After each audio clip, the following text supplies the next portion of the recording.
Toks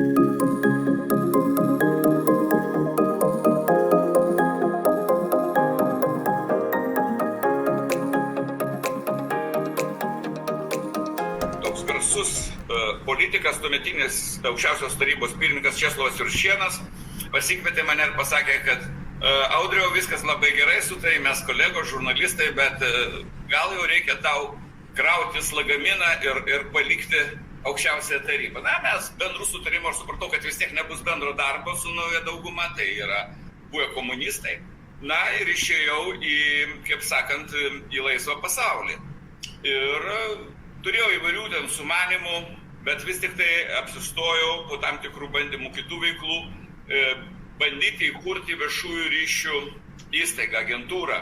Ir, na, pradėjau aš ją kurti. O kadangi dar studijuodamas Jungtinėse Amerikos valstijose domėjausi viešaisiais ryšiais, netgi atsivežiau tokią, štai galiu parodyti tokį vadovėlį į Lietuvą, tai dabar aš nežinau, kiek jis tai matosi gerai, tai yra The Practice of Public Relations 5 leidimas. Tai pakankamai, tuo metu tai buvo pakankamai populiarus. Na ir pradėjau konstruoti visą reiškia, schemą to ir kartu pasikviečiau į talką buvusią, reiškia, aukščiausios tarybos pirmininko Vytauto Landsbergio padėjėją Loretą Zakarevičienę. Amžinatilsį dabar jinai jau, bet vėliau jinai tapo žymi diplomatė, dirbo ir vadovavo mūsų ambasadai Lenkijoje, Austrijoje, na, bet tuo metu mes abu buvome bedarbiai. Ir pradėjom kurti. Na, pirmiausia, sugalvojom pavadinimą. Ir pavadinimas tas toks lotiniškas, galbūt pretenzingas, multum creditum, maždaug visapusiškas pasitikėjimas. Štai, išleidom tokį lankstinuką.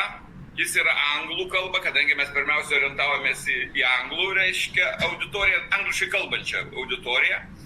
Suprojektavo mums šitą lankstinuką garsus dabar dizaineris ir aš su juo mokiausi dailės mokykloje kažkada, Jokūbas Jacovskis iš garsios šeimos. Na ir pradėjom dirbti, pradėjom reklamuotis. Pirmiausia, žurnalistų sąjungoje buvo toks verslo klubas, jeigu neklystu, buvo pasikvietęs mane ir kalbėjo. Na, idėja tokia buvo parašyta, kad Ažubalis nutarė pradėti nuo papirkinėjimo spaudos, tai yra, kaip tuo metu jie suprato viešuosius ryšius. Na, žinoma, tai iš tikrųjų galbūt pirmą pusmetį mes dirbom daugiau kaip lektoriai, ėjom, susitikinėjom su verslo asociacijom, su jų lyderiais ir kalbėjome, ką mes galim padėti, kuo galime būti įdomus.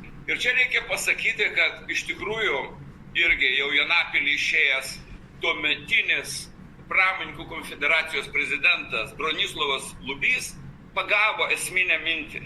Esminę mintį tai, kad šitai organizacijai Lietuvos verslui, o tuo metu buvo didelis atotrūkis tarp visuomenės ir verslo, reikia kažkaip bandyti užmegzti tokius ryšius, pasitikėjimą tarp gamintojų, tarp verslininkų ir tarp likusios visuomenės, kurie juos matė kaip plėšikus, banditus, kažkokius prihvatizatorius ir taip toliau, ir taip toliau.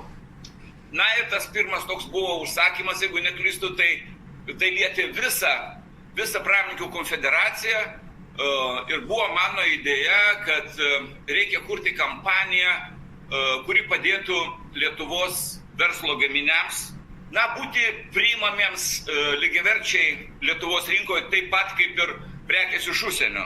Ir todėl tą pavadinimą paėmėm, šiek tiek galbūt ir nukopijavom nuo prieškario kompanijos ir pavadinom prekę rinkis lietuvišką. Štai iš kur tas atėjo. Žinoma, parašėm tą programą. Tada buvo aptarimas tam jų taryboje ar prezidiume, dabar neatsimenu, kaip vadinosi Pramonininkų konfederacijos.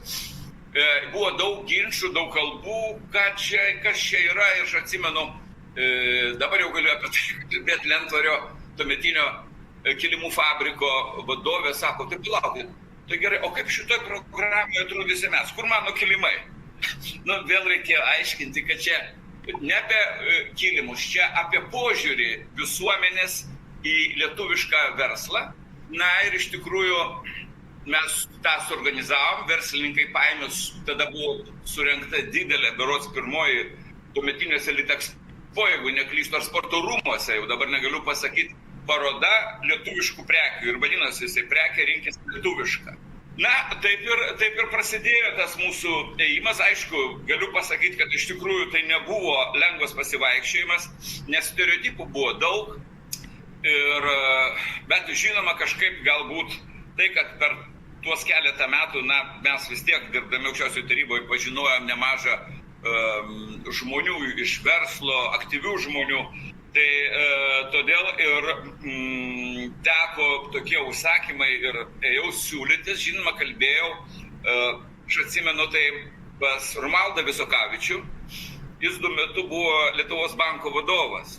Ir aš kai pamačiau iš žiniasklaidos, kad ruošiamasi, kad jau sukurtas Lyto komitetas ir kad reikia pradėti, reiškia, jau tie pirminiai darbai prasideda. Na tai ką, aš nuėjau pas jį, prisistačiau, jis žinojo, bent jau iš žiniasklaidos, tuo metu aš buvau vis tiek aukščiausios tarybos atstovas spaudai, buvo pakankamai bandytas veidas. Na ir mes pradėjom kalbėti. Ir aš jam pasakau, kad įvedimo Lyto laikotarpiu bus įvairiausių ir gali būti ir provokacijų iš rytų, gali būti iš čia nedraugų, gali būti politinis susipriešimas, jo kad Lyto komitetas tai kas? Tai buvo prezidentas, premjeras ir Lietuvos banko pirmininkas. O toks Lyto komitetas ten su tokiais apaugusiais dariniais. Ir tai nereiškia, kad jie buvo labai visi dideli draugai, nes politika tai yra. Jis išklausė, gerai, sako, tu parašyk man tą programą. Na ir mes su Loreta Zakarevičiene tą padarėm. Jis ją perskaitė, viską pažiūrėjo, kiek tai klausimų buvo, ir sako, gerai, sutinku, bet jis pasakė labai mažą kainą. Beprotiškai, ten simboliška. Aš jam pradėjau aiškinti, kad klausykit, aš negaliu, žiūrėkit, čia taip ir taip. Klausyk, sako, jeigu tu gauni šitą užsakymą, tu galėtum dirbti ir veltui. Nes jeigu tau jis pasiseks, tau atsidarys visos durys. Tai taip, kad, nebuvo kur mūsų dėtis ir mes, sakyčiau, sutikom su tuo, nes neturėjom kitą pasirinkimą.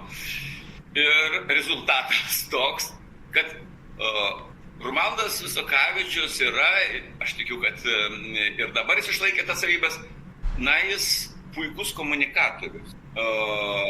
Kaip ir kiekvienas politikas ar finansininkas ir net šiek tiek aktorius. Ir tie mūsų patarimai ir ta programa, ir ten mes įsteigėm tokį Lyto žurnalistų klubą, pačiam banke, kad ten patalpos atskiras, kur bet kada gali 7-24 ateiti žurnalistai, gauti informaciją, išgerti arbatos, kavos. O tais laikais tas labai svarbu. Ir jo populiarumas visuomenės apklausose pradėjo, aš pasakysiu taip, pavojingai kilti. Ir jis ten jau pradėjo lenkti ir premjerą, ir artėti. Žodžiu, likusiems dviems, ko gero, nelabai tas patiko, bet vis tik nepaisant visko, tas Lytas buvo įvestas labai sėkmingai, turiu minti, ir visuomenė priėmė labai gerai. Tai ne tik dėl to, kad čia mes dirbam, kad ta programa viešųjų ryšių ar ką, bet tiesiog galbūt pavyko padaryti tai, kas yra esmė ryšių su visuomenė. Tai yra užmegzti institucijos, vidutinės trukmės, nes tuo metu tai buvo vis tiek vidutinės trukmės įvykis, vidutinės trukmės ryšį, stiprų emocinį ryšį, ne tik su žiniasklaida tuometinė, bet ir su visuomenė, su opinija. Ir sakyčiau, ir štai tas padėjo Lytui labai gražiai, lengvai įeiti, ir čia aš galiu pasakyti, kad yra dalis ir mūsų nuopelno. Tai štai tokie, sakyčiau, fundamentalūs užsakymai. Aišku, būdavo užsakymų ir kitokių, būdavo, pavyzdžiui, užsakymų iš užsienio lobistų, kurie domėjosi, pavyzdžiui, kaip pavyzdį pasakysiu, kokia situacija yra su įstatymo dėl tabako Latvijoje, Rygoje. Tai ką, mes važiuodom į Rygą, mes susitikdavom ten kolegas, gaudom informaciją, duodom ataskaitą. Žodžiu, dirbam tuos dalykus. Ir esminis dalykas, kad mūsų šūkis buvo, ir čia yra parašyta štai ant šito lankstinuko, we know what you shouldn't do, ask us. Mes žinome, ko jūs neturėtumėte daryti. Paklauskit mūsų. Nes iš tikrųjų lengva tikriausia, sunkiausia buvo tai, kad atkalbėti nuo kai kurių žingsnių, kas tuo metu atrodė visiškai normalu. Pavyzdžiui, mus kreipėsi vienas didelis tuo metu, didelis finansų, verslo ir pramonės toks konglomeratas. Ir kadangi apie jį buvo nuomonė, absoliučiai visuomeniai neigiama, žiniasklaidos neigiama, kiek jie bepirktų tų straipsnių tenai, o mes čia nedalyvavom. Mūsų buvo pozicija, mes nedalyvavom jūsų sandėriuose su žiniasklaida. Ar tai būtų reklama, ar dar kažkas, ten matyti visko būtų. Ir mes pasiūlėm tokį tuo metu Lietuvai nebūdingą dalyką, bet pasiūlėm, kadangi tai buvo daug akcininkų ir smulkiųjų ten visko, pasiūlėm jiem tokią kuklumo kartelę. Persėsti iš Mercedesų 600-ųjų, iš įvairių limuzinų, persėsti į kuklės mašiną.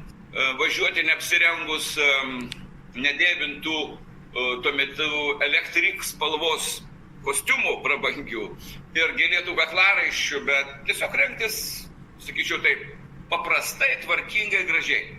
Jiem tas nepatiko ir jie to neklausė.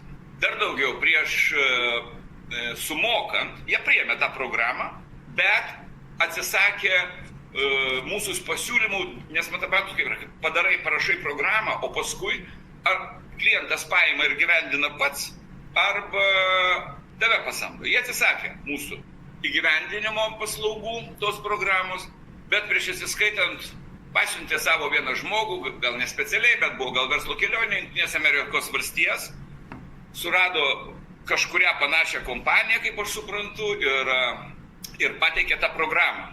Ir paklausė, irgi už pinigus, aš kaip suprantu, kaip jie vertina. Išvertė į anglų kalbą, jie nepatingėjo, verslo. Ir mano ir džiaugsmų, ir sakyčiau taip,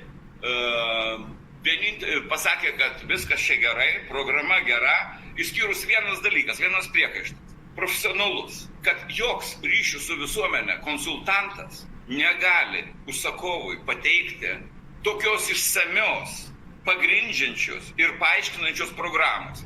Ten buvo apie 40 puslapių. Paprastai programai, mes žinojom šitą, paprastai programa yra 2-3 lapai. Esminiai akcentai ir viskas. Ir paskui tu gyvenimą darai. Bet mes taip pat puikiai supratom mentalitetą tuometinę užsakovų, kad kaip tai, mokėsiu tokius pinigus už 3 lapus, čia kažkokia tai nesąmonė. Tai štai tokie dalykai buvo. Paskui, aišku, dirbome ir prie bankų. Bankai pradėjo mus samdyti, pavyzdžiui, dabar jau nebeegzistuojantis bankas, kaip akcinis inovacinis, buvęs vienas iš didžiausių Lietuvos bankų. Ir tikrai jis ėjo į viršų ir mes rengėm tą programą. Ir sakyčiau, tas komunikavimas su visuomenė buvo gerai, bet jau ten kiti dalykai. Ten prasidėjo vėliau politika, kur baigėsi nuo banko šturmu ir man atrodo, aro pareigūnų to banko apsupimu Jakšto gatvėje. Bet jau kiti dalykai. Bet tai, ką mes darėm, tai jautėm patys malonumą dirbti. Bet dirbom ir su smulkesniais tokiais užsakymais, pavyzdžiui, automobilių pardavėjais, atstovais. Ponas Audroniau, jeigu galiu, aš iš karto šiek tiek iššokti šitą pokalbį, nes iš tikrųjų jau labai nemažai papasakoti ir apie konkrečias kampanijas, kas man tikrai labai yra įdomu. Ir viena iš tokių kampanijų, pataisykit, jeigu aš esu blogai girdėjęs tokią informaciją, kad viena iš jų buvo berods pinigų rinkimas bažnyčios statybai. Ar aš klystu šitoje vietoje? Gal galit papasakoti apie šitą kampaniją ir kokie čia buvo tikslai ir užsakovai? Idėja buvo tokia, kadangi Vilniuje tuo metu kilo, aš supratau, bažnyčios hierarchai nutarė ir jie teisingai nutarė, kad bažnyčios negali būti tik tai miesto širdį senamiestį, centre, naujamiestį, nes sunku gyventojams pasiekti ir tai turėtų būti bažnyčios naujuose rajonuose. Ir štai tuo metu prasidėjo, ar jau buvo pradėtos vienos iš bažnyčių statybos. Ir jos sustojo, nes tiesiog nebuvo pinigų. Sunkus laikai buvo.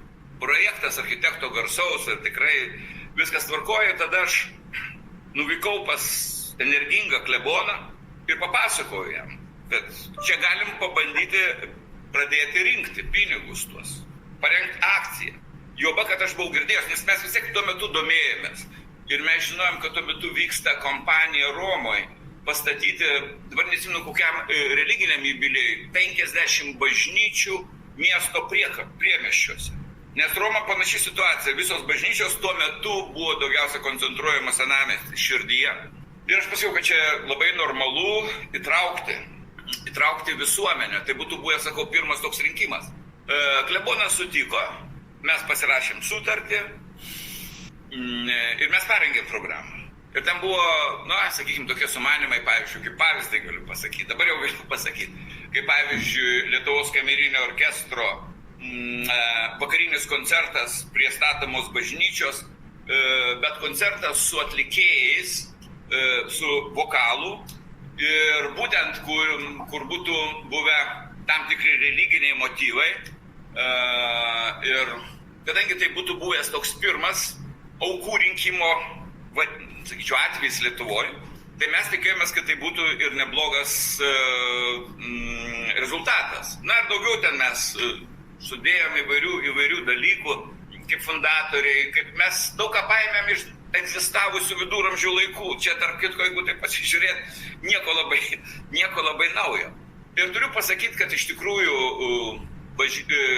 bažnyčios vadovams patiko tas dalykas, bet baigėsi kuo baigėsi. Kadangi bažnyčia tai yra griežta hierarchinė struktūra, pasižyminti organizacija, kai jie nunešė savo vadams, buvo pasakyta, kad tai Lietuvoje dar nepriimta, kad tai galbūt yra per anksti, kad tai žmonės gali nesuprast. Bažnyčia vis tiek buvo dar pakankamai konservatyvi, žiūrėjo konservatyviai į ryšius su savo kaimene, su savo bendruomenė.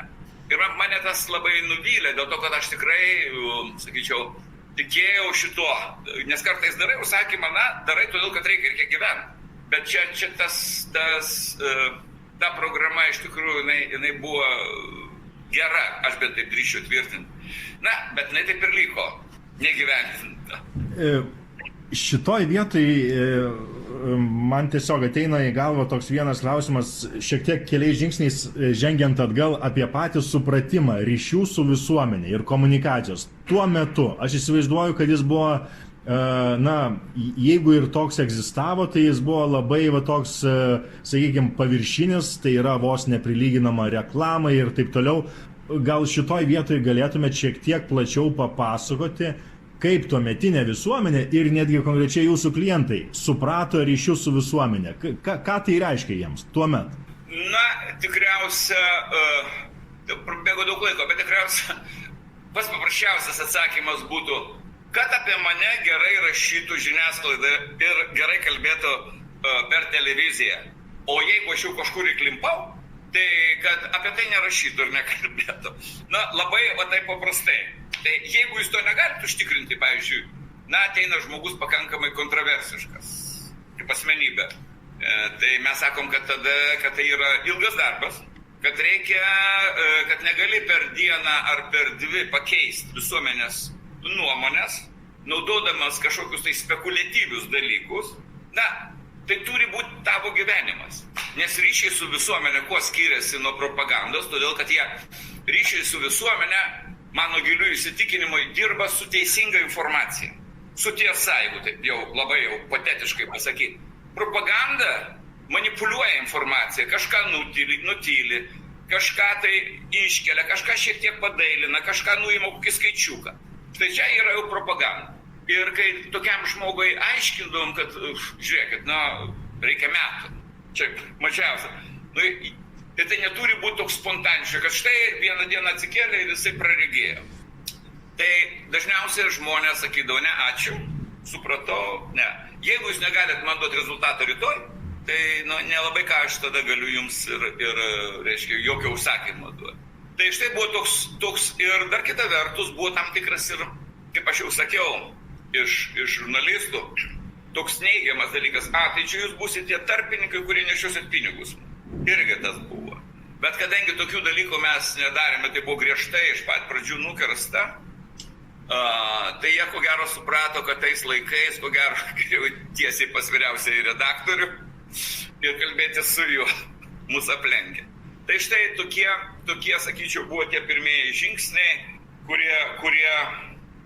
kurie būdavo, sakyčiau, buvo tokie ir įdomus, bet tikrai nebuvo patys lengviausi, nes iš tikrųjų tai rinka tik kūrės šitų konsultacinių tokių bendrovių arba atskirai dirbančių konsultantų. Kai kurie projektai nepasisekė, aš labai džiaugiuosi dabar, kad nepavyko. Buvo vienas didelis privatizacijos, galimos privatizacijos projektas Vilniui. Mūsų pasamdė užsienio kompanija iš labai tokios rimtos šalies, Europos. Čia turbūt kalbat apie Prancūziją ir vandenis, ar ne? Aš nieko nesakysiu. Ir mes ten dirbam, bandėm daryti, bet matyti vis tik tai atsargumas tuometės miesto valdžios, ar išvalgumas, gal taip pasakysim, sustabdė jos nuo tolesnių žingsnių. Nors mes tuo metu stengiamės, aš dabar galvoju, kaip dabar būtų iš tikrųjų su šituo projektu ir kas būtų, ką galbūt miestiečiai ir kaip būtų. Nebūtinai būtų buvę gal blogai ar kažkas, bet rizikos buvo.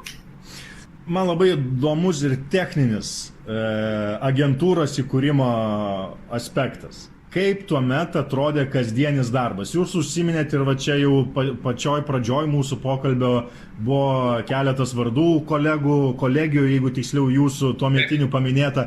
Kiek tada tuo metu pačioj pradžioj Rygoje dirbo darbuotojų? Kur buvo jūsų ofisas? Ir dar viena tokia smulkmena, gal aš praleidau, bet gal ir nepaminėjot. Tuomet jūs agentūrą kaip po tokią dar jos taip nevadino. Tai yra ryšių su visuomenė konsultacinis centras, jeigu tiksliai aš taip prisimenu. Tai ar čia yra kažkokia simbolika, kodėl ne agentūra, o konsultacinis centras ir apie tą kasdienį darbą ir kaip atrodė tada? Jisai buvo centras, taip ir statusas juridinis buvo uždaroji akcinė bendrovė ir mes turėjom šiek tiek lėšų ir paėmėm paskolą, tikėdami šviesia ateitim ir įsikūrėme Pušų gatvėj, Žvėryne, dviaukščiam name, pirmam aukšte. Toks buvo, aš net ten, suvargęs butas, gal taip pasakykime. Bet svarbu yra tai, kad buvo duris į lauką ir pirmas aukštas. Mes padarėm remontą, lindom į skolas vėl, tai buvo rizika, ir nusipirkom kompiuterį. IBM tuo metu galingą. Kainavo jisai beprotiškus pinigus, tais laikais, tai kažkur apie $3,000. Nusipirkom printerį ir kadangi jau buvome skolose, tai jau neturėjom kito kelio, kaip dirbti ir eiti prieki. Suskirstėme patalpą, padarėm vieną, suskirstėme stiklais tokiais, kaip mes įsivaizdavom, kaip vakaruose ofisai yra. Aš sėdėjau vienam įstiklintam narvelį, Loreta sėdėjo kitam, čia buvo tokie minkštasuoliai sustatyti ir aišku, ten pamatai, ten statyta, aš nežinau, gal pokarį, pamatai tokie menki, ten būdavo drėgmės kvapas ar panašiai, mes visai ten kovodavom su šitais, ten dezodorantai, kas tik nori ten būdavo.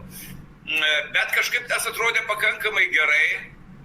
Po kiek laiko Loreta surado savo pažįstamus dailininkus, kurie pakankamai pigiai mums pardavė savo kelis abstrakčius paveikslus. Mes tuos paveikslus iškabinom. Kad atrodytų taip. Pakabinom savo visus, kiek tuo metu turėjom sertifikatus, kaip ir įprasta. Dabar tai įprasta. Bet tada tai jų nedaug buvo, bet vis tiek buvo ten. Keistų buvo tų sertifikatų. Turėjom telefoną vieną, reiškia, kuris buvo sublokuotas. Taip ir pradėjom tą darbą ir aš jau kaip taisyklė eidavau ryte, eidavau pirmas. Loreta, nors jinai gyveno Žvėryne, bet jinai turėjo 2 mažamečius vaikus, šeima, vyras, tai jinai ir vėliau kartais ateidavo. Mes ir taip darbuodavomės. Pavyzdžiui, prasidėdavo rytas labai paprastai, mes žiūrėdom laikraščius. Kur kas, ar kokia tai krizinė situacija, ar kažkas panašaus yra, mes tada iškart siūlydavom savo paslaugas. Čia reikėtų pagalvoti, reikėtų prisiminti, kas tai būdavo. Bet faktas tai, kad mums imponavo ir man imponavo, man atrodo, ar prezidento Fordo atstovo spaudai pasakymas, aš jeigu dabar teisingai atsimenu, kad bloga naujiena, jeigu turi krizinę situaciją ar blogą naujieną, turi reaguoti iš karto nedelsant, nes bloga naujiena, jinai labai panaši į žuvį. Su laiku jinai negerėja, jos kvapas tampa vis labiau blogas ir nepakenčiamas. Tai vat, su šita tokia nuostata ir devizų, sakyčiau, mes bandydavom pasisiūlyti ir pagelbėti vienam ar kitam klientui. Aš dabar negalėčiau pasakyti iš tikrųjų, kaip ten su kuo būdavo, bet buvo tokių užsakymų, gal jų tikrai nedaug, vienas kitas, gal būdavo patarimai, ko gero greičiausiai būdavo taip, kad tai būdavo patarimai, konsultacijos žmogui, ar tai būtų politikas, ar tai būtų verslininkas. Ir štai tie tokie 3 metai, kuriuos mes dirbome, jie buvo kupini, sakyčiau, patirties, nes padėjom pažinti, tarp kitko, ir Lietuvos pačią finansinę, galbūt verslo, sakyčiau, tokį pasaulį nepasakyčiau, bet, pavyzdžiui, būdavo užsakymai iš kitų miestų, iš kitų miestų finansinių institucijų, kur atvažiuodavo tam bankų valdytojai ir jie turėdavo problemų būtent su tuo pasitikėjimu, nes bankas apie ką? Taip, gal neteisingai sakau, tai pasitikėjimas. Arba jis yra, arba nėra. Ir jeigu banko vadovų kažkas nepasitikė, arba jis skamba, jo vardas neigiamame kontekste, tai aišku blogai. Tai tokių būdavo štai užsakymų.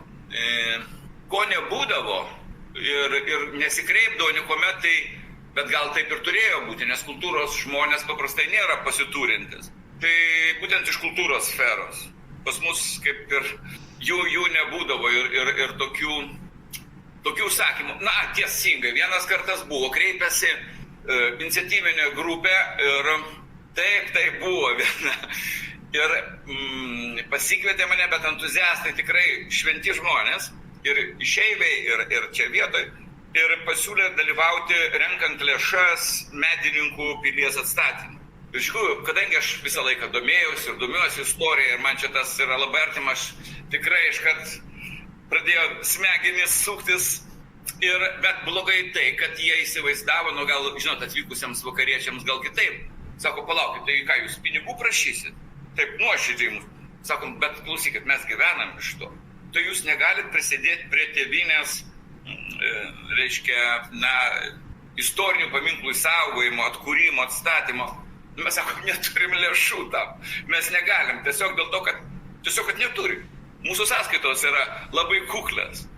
Tai jie tada taip kažkaip pagalvojo, sako, na gerai, tada tiek to. Tai čia buvo toks bandymas, reiškia, bet tik tai matyt, kadangi buvome iš skirtingų pasaulių, tai tuo metu iš skirtingų pasaulių, tai taip, kad ir neteko susikalbėti.